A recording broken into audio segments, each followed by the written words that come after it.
Alors Armelle, nous sommes aujourd'hui le 23 mars. Oui. Et alors, surprise, notre bouture, qu'est-ce que ça donne? Alors, cette bouture a été faite le 23 octobre. Ah bah, voilà, non pas jour pour jour. Là l'étiquette, okay. Le 23 octobre.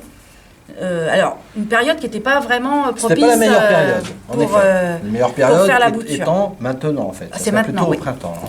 Et ben voilà, quand on dépote. Oh bah alors, bah, c'est réussi, hein. Là, ouais. Là, on est tranquille. Là, on a un beau système racinaire. Elle est bien partie. Alors, là, voilà notre pied mère. Et on voudrait faire une bouture. Alors là, on a un bel exemple. Cette branche-là, elle comporte des racines aériennes.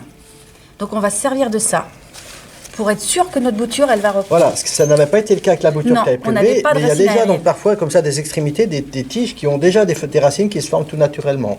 Alors pourquoi aussi là? C'est parce que là, étant donné que la plante est dans une serre, avec cette humidité atmosphérique, du coup la plante se croit un petit peu comme si elle était dans son pays d'origine, donc du coup elle a facilement tendance à faire ses racines aériennes comme ça.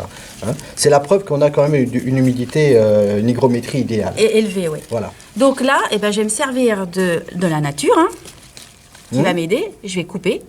Hop. Je vais préparer ma bouture. Bon, alors là, on a... Là, on a une belle surprise. Là, ça, voilà, ce qu'on voit ici, ça, c'est de la cochenille farineuse. Donc ça, c'est pas cool.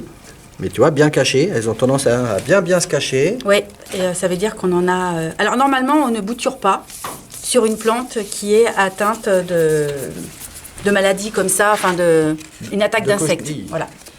On prend toujours des boutures sur une plante qui est saine. Donc, ça, c'est pas grave. Là, c'est pour les besoins de la vidéo. Voilà. On prend un pot, on fait un petit trou, et on va positionner notre bouture au milieu.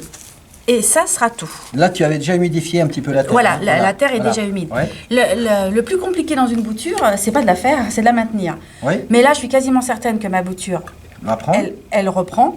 Pourquoi? Parce qu'elle a déjà des racines aériennes.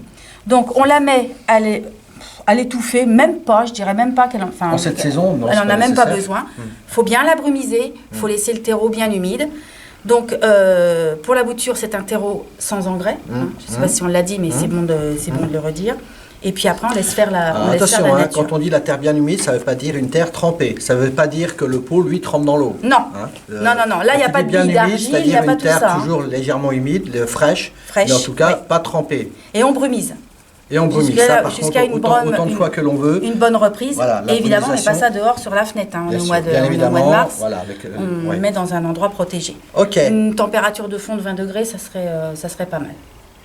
Mais voilà, en gros, je pense qu'on a... Thierry, il n'y a pas de geste, tout va bien, on n'a rien oublié. On a le OK. Donc c'est bon. À bientôt.